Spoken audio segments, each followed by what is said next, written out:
Mayor Brooks. Ogalla. Summers. Singer. Moran. Rice. Harris. Trainier. Benefield. Fritz. Gould. Militello. Ballage. Frizzalone. Winfrey. Parker. Staley Ferry. Dollinger. Markham. Hart.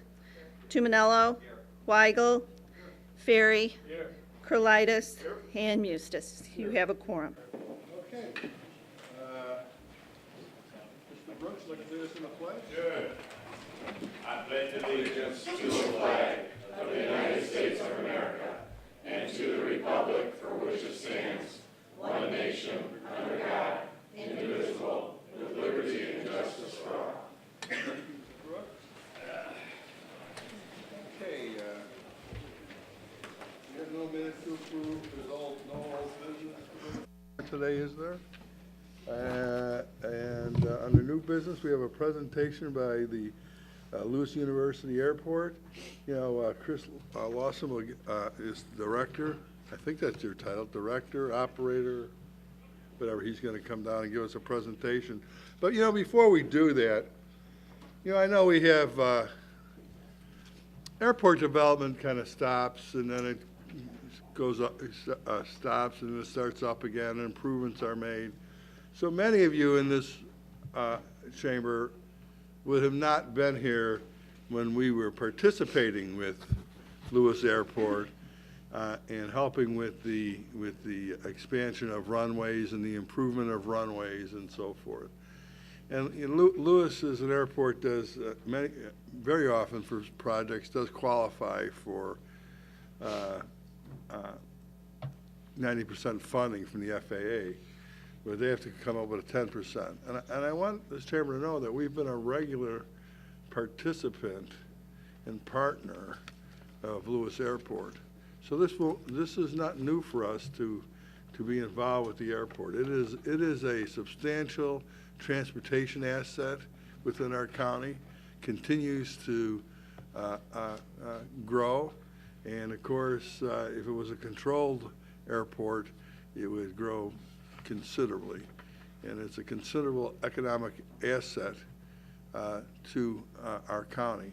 So I'd also like to point out that we have funded, have helped provide 10% funding for the airport on those projects throughout the years. So I'm pointing that out because we have been a partner with Lewis in the sense of helping them go forward with development of the airport. So having said that, just give you a little background on our past involvement with Lewis. And for those of us who went to Lewis, I remember it was this little dinky little airport, and I thought only the airport, the helicopter guys and the airplane mechanic people were the ones who used it, but it's a pretty substantial airport now. So, Chris, are you going to come down, or who's going to come down? Okay, Dave, you're going to come down. Okay. No, come on down. You had the floor. You can do anything you want. Hopefully I set it up nicely for you there. Yeah, you did. Thank you. So. The speaker's right. I know a lot of you weren't here in the times that the county really helped us out a lot funding the airport with various projects that we have. So thank you for that, and we look forward to a continued partnership moving forward. I just wanted to give you a brief overview of what the airport is, and then Chris has got a presentation. The reason we're here today really is you can see a proposed control tower on that photograph. We're trying to get a control tower to help us out at the airport. We have two intersecting runways, and we need a traffic cop sort of in the middle to help us out. And having a control tower there will help not only in terms of safety of the people flying in and out of the airport, but it'll also really set us up for a much larger corporate presence. as the speaker kind of alluded to, I think the airport is really one of the greatest economic development assets that we have here in the county, and we'd really like to sharpen that knife a little bit and make it better. There are a number of corporate planes who can't fly into the airport because of insurance regulations with no tower. So we're trying to get a tower there. We're trying to raise about $6 million. Looks like the number that we're at right now. And the airport is owned by the Joliet Regional Port District. It's named Lewis Airport because the Joliet Regional Port District bought it from Lewis University years ago, and as part of the sale, it was forever to be named Lewis University Airport. So that's why the name. But I am the chairman of the board of the Joliet Regional Port District. And the Joliet Regional Port District owns and operates the airport, the Lewis Airport. And the Port District is a unit of government. So like the county, we're another unit of government that exists, created by statute some years ago. And we have a board that we all serve without compensation, except for pizza at lunchtime. Our board members are appointed by the county executive, the mayor of Joliet, the mayor of Romeoville, who is our host community, and also the governor of the state. So that's where our board members come from. We have, as a unit of government, kind of, if you pardon my pun, flowing under the radar for many of years because we don't impose any property taxes. Although there is the ability to do that, we've been able to manage the airport through the years with operating revenues and also help from some other units of government such as the county and others. So we're here today just to ask Chris, who's our Director of Operations, to tell you a little bit about the airport and to also welcome anybody that wants to come out for a tour to please get a hold of Chris, get a hold of me, either way, and we'll make sure that we get you out there for a tour of the airport because it's a pretty nice facility, and I think if you haven't been out there, you'd be surprised at how much it's grown since the days when Speaker Mustis and I went to school there. So, Chris, thank you. Thank you, Dave. I'll try to keep this short. I promised Nick I would. I grew up right across the street from the Lewis Airport. I grew up in College View on Airport Road. My father was an aviation instructor. I got the bug. One of my co-students at Romeoville High School was a pilot. You want to go flying, Chris? Sure. Got the bug, got the pilot's license, and ended up working at the Park District Airport, and then went up to Rockford for 4 years. And my father was the airport manager of this airport and passed away while I was at Rockford. And I knew George Mikas, and I knew Frank Turk and Jim O'Connell and the old crew, which are all now gone. But I had to call them up and say, what are you guys going to do? And we started talking, and I made the decision I want to come home. And my boss at Rockford sat me down about 2 days later after I told him, and he said, Chris, are you nuts? There's no tax levy down there. You can't do anything. You're not going to make this thing work. I'm like, Fred, my mom lives there. Yeah, you know, I got to go back. We're going to make it work somehow, some way. And Mikas and the Port District built up about $1 million in revenue bonds off the waterway, doing connectivity through financing. They'd get a percentage. Built up a war chest of about $700,000. And he said, Chris, that's yours. Somehow you got to build this place on $750,000, and so we didn't buy any equipment. We still use federal surplus equipment out there, and every dime that we spend out there with that money and with the county's contribution, with the city of Joliet back in the riverboat gaming days, has been leveraged with a federal excise tax. It's off of fuel and ticket tax. We do get 90%, 95% funding, and includes land acquisition. So we've taken the place from 172 acres, and now we're over 1,000 acres. Today we have a runway that's longer than Midway Airport. We land DC-9s out there. We land 4-engine military jets. The problem is the county grew with it, and because of your success, it created a success for us. We're getting so many people coming in and out of there that it's like flies on an outhouse. And we don't have a control tower. And that sounds horrible, and you got the press sitting here, so you don't want to say that we are unsafe. I do not want to say that by any means. But there are times where unsafe conditions present themselves, and people have to do go-arounds. We had 2 just the other day. And so we had to hire a consultant this is his presentation, and I'll blow through it real quick. I won't waste a lot of time on it. But we hired a professional to say, how do we get a control tower out of the FAA? At Rockford, we just had one. I didn't build it. I didn't know a whole lot about the mechanics of putting one together.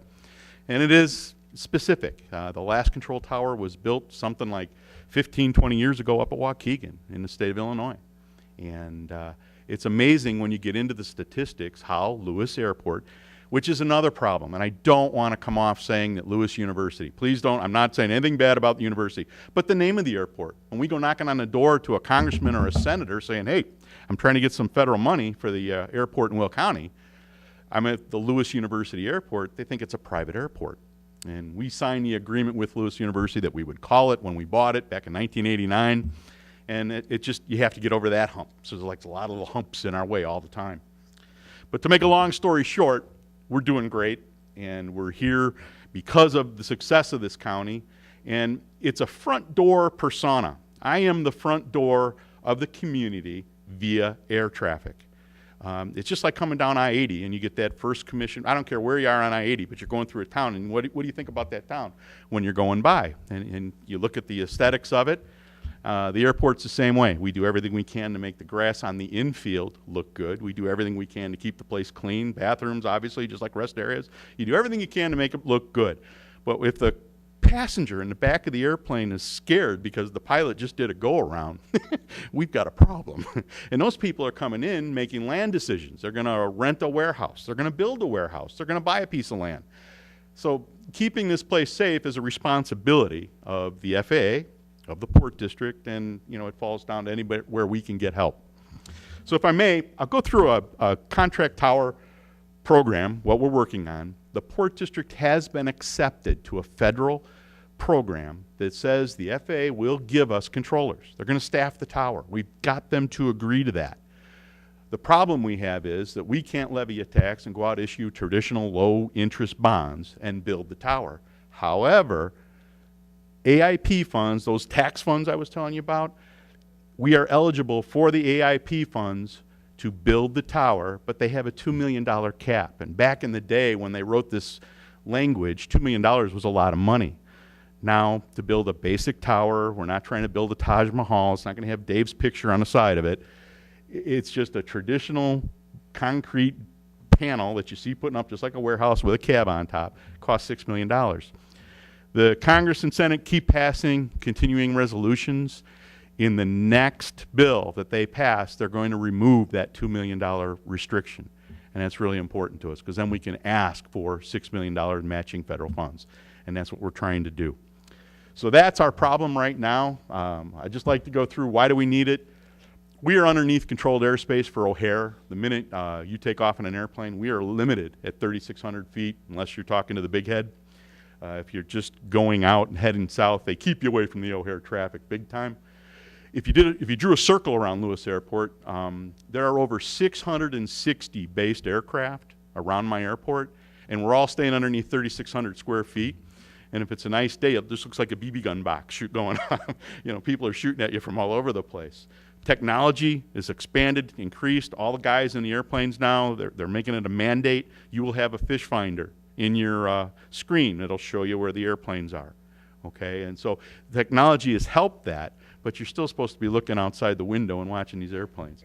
So it does get crazy in the Chicago area. We have a diverse kind of aircraft too. I told you we had the big jets, the corporations coming in from all over.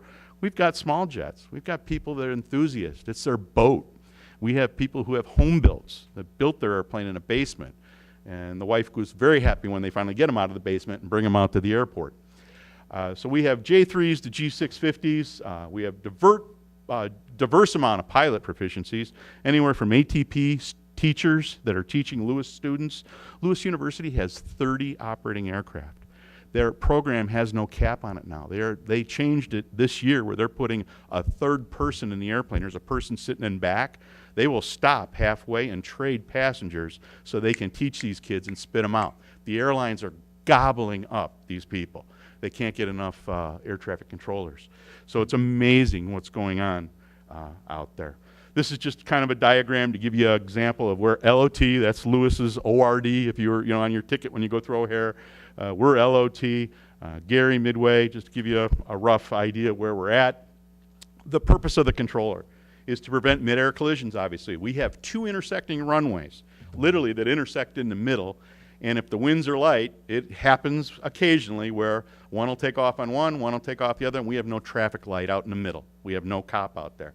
And in the event they both talked at the same time on the radio, they can't hear that. It has a potential of being a problem. So that's the job of the air traffic controller. It'll manage it out there. The minute something happens, we have an emergency, the controller will call 911 or a direct hotline to the Lockport Township Fire Commission across the street with 2 aircraft crash fire rescues. Great attribute to the airport. An airport our size shouldn't have the great equipment that Lockport Township has. We're very lucky to have that. As I said, I'm going to go through this kind of quick, so if anybody wants to yell out. There's been 100 airports that have joined this federal contract tower program, and we're doing it the same way they have. We're going through the FAA litmus test and trying to get it approved by them. We're looking at sites, I'll show you that in a second here, on the airport where it'll physically be. There is a regional, you've heard a lot, maybe you've heard about privatization in the FAA. This is actually the first test of privatization, is this federal contract tower program. And we will be supplied controllers through Midwest Regional Air Traffic Controllers. And it won't be directly from the FAA. They staff it. They're paid to staff our airport. So it's kind of interesting how that's developing in privatization, but it's found to be quite effective, and it's about 60% the cost of a traditional FAA tower. This is the stat that gets everybody. If you look at the counts of the Little Lewis Airport, if you will, these are federal contract tower airports in the state of Illinois. We're at the bottom there, obviously. We have 105,000 operations, and these are the tower counts of other airports in the state of Illinois. This has been the main reason why we can't understand why the FAA isn't throwing money at us to build this tower. It makes no sense. These are takeoffs and landings. One takeoff is an operation and a landing is an operation. But it's all consistent, so they do it the same way at all the airports. We have passed the litmus test. There's a benefit-cost ratio to get the federal funds and the contract to the controllers. We came up with a 1.23, so that's why they've listed us as a candidate. One of the main things, too, that was a primary indicator is the value of life has gone up. It's kind of morbid to even talk about it, but the cost of a person now is worth $9.6 million. But that's actually taken into the FAA cost-benefit analysis. We must build this tower to all the FAA safety criteria. Can't have the visibility lines. I can't put up a Winnebago with a tower cab put out of it. It has to be a tower where the controllers can see everything in the air, on the airfield. You can't have any blind spots on the approach ends of the runways, and you can't have any blind spots around hangar areas and that. We've picked out 3 sites that I'll show you here in 2 seconds. The estimated cost, as we've been mentioning, is about $6 million, and there's that $2 million cap that they have on it. The height is obviously the primary cost driver. The higher you go, it's no different than any other building. The higher you go, the more it's going to cost you. We ran into the same thing with the tower. Can't be put in the direct center of the airport because you have approach minimums and things like that. You have to watch out where you put it on the airport. And since we've done this original study, that we believe that if they haven't changed the numbers, the updated BC, since we've done it, is actually 1.81. So this reflects the cost or the amount of activity that is out at the airport, and continues to get worse. So that's why we're here. I mean, we're hitting the panic button. We want to get the word out, and we need everybody's help, especially when they're talking to a Congress and a senator. What's the story? Why haven't you funded that thing yet? And it's a separate funding. It's not coming out of public health. It's not coming out of roads and bridges. It's coming out of airport funds. Why aren't they coming to the Lewis Airport in Will County? That's the question we ask, and we got to get in there and fight for them. These are the 3 sites on the airport. Site 3 and Site 5 have sewer, water, telephone, T1 lines. That was the site that we really wanted to push for. And Site 6 is on the north side of the airport that has basically no improvements. When we ran into Site 3 and Site 5, because of the height between 5 and 6, we obstructed the Doppler radar ball signal. So now we got a problem with the National Weather Service. So if we drop it so that we don't obstruct the Doppler radar, we have to cut down a building, and those are the issues that we're working on right now. We're trying to keep the height down, but you got to be able to see everything and keep the cost down. So it's a puzzle is really what we're putting together, and we should have this all completed hopefully by the end of the year. This is what we were looking at, Site 5 and Site 3. Site 6 was on the north side. This is the terminal building if you came in the front entrance today. And this was supposed to work, and I don't know how, but we did a drone study with a camera on it, and the camera went up and the drone turned around. And if I hit that, I will absolutely turn this computer off, so I'm not going to do that to you. But that's what we did with the camera system. Basically, here's where we're at. Still looking for the $6 million. It's going to be in that ballpark. We might be able to get it down to 5, but it just depends on where we put it and how much it's going to cost. And that's at least what we're up to. I hope that was not too fast and not too slow, but if you have any questions, we're always here. Thank you. Yes, sir. You mentioned that the money is not out of roads. There's a special fund. Yes, sir. Now, does it just take an act of the House of Representatives, Senate to pass to obtain these money, or what is the biggest hindrance? We used to get place named or earmarked. Okay. And now, because everybody was getting so good at that, they're not doing that any longer, so we can't get over that hump. Okay. So we're having to play this by the numbers. And a real frustrating point to this whole thing is a control tower in the FAA's mind Right. ranks as high as repaving a runway. To me, it's a safety item. Right. It should be a lot higher than that. I don't understand their logic, but when you get a priority number ranked to your project and it's as high as a pavement project, something's wrong. Right. So I am criticizing them in some ways. Okay. All right. Thank you.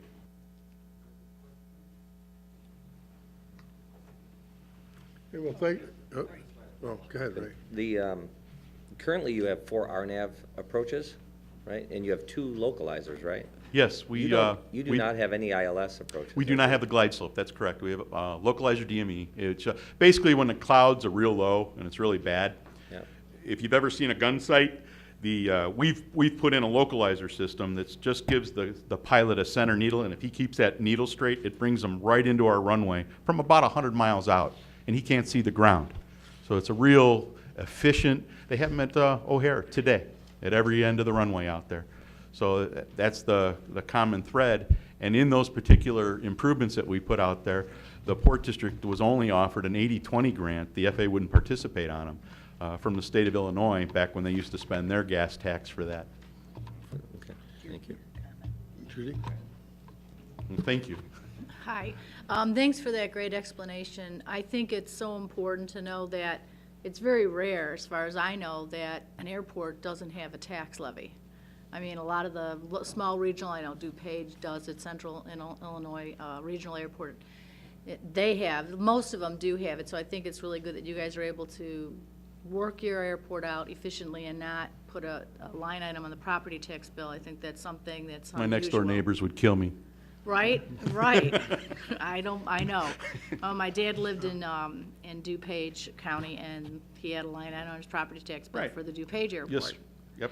So I think that's really good. I think it's very important that we really look at this strongly to help them, because I'm in favor of, we have an existing airport, it's underutilized for various reasons. In your case, you don't have a tower, and that we would be able to bring in these corporate jets that could land there and help develop and grow businesses, and hopefully more than just warehouses. We're looking into not just warehouses, bringing in, good tech jobs and things like that. So I think that's very good, and it makes sense to take our airports that are in existence today and make them as efficient and safe as possible before looking at building, say, a new airport that may not be needed, because there's other ones that could be running at a better pace and more efficient if we took the steps necessary to make the improvements that are required. So, thank you.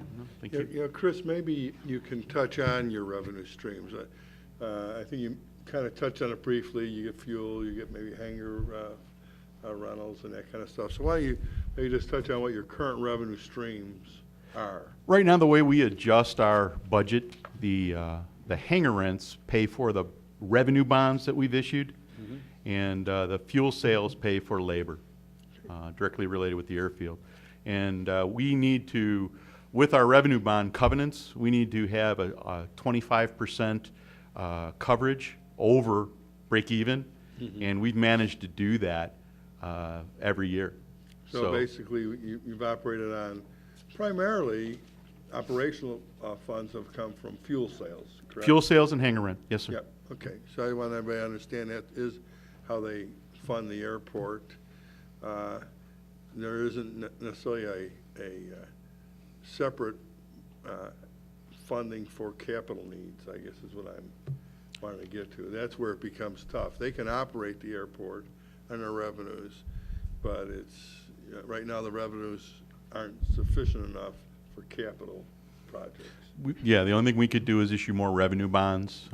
We have gotten into leasing property surrounding the runways that is not designated for airport use. activity, and that's a great way. That's really given us a shot in the arm. That's really where I think some of your potential revenue No, comes through absolutely. development on the 1,000 acres. It's not going to be for airport. Oh, and the Village of Romeoville's been hand in hand working with us to help us with that. It helps them, it helps us, yeah. You know, the other thing, maybe, you mentioned you have a cross runway. Can you explain why that's so important and why that gives the airport additional Wind. additional capacity?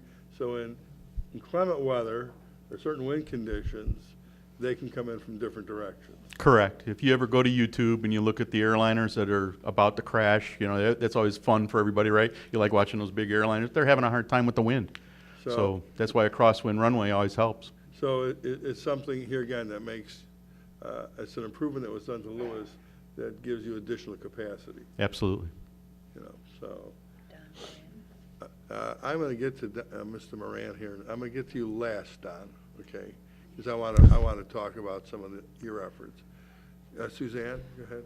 You know, and we've talked about this in great lengths as well, going down to DC and with FAA and having these conversations.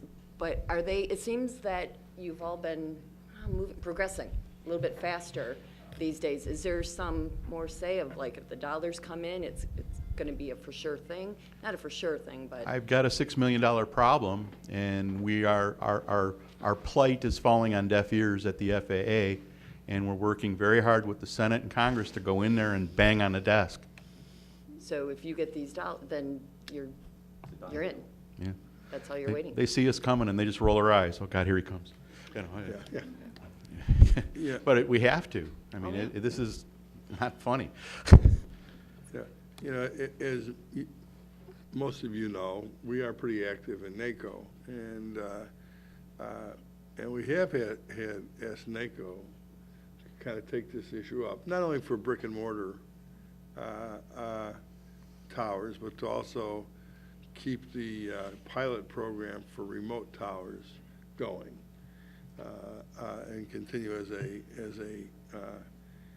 you know, they basically pick, you know, they're demonstration projects almost. It's a ways away, but we try to keep that alive. And one of the people who really has worked on this pretty diligently is Don Moran. Now, Don is on the Transportation Committee of NACO, but he's also the chairman of the Aviation Subcommittee.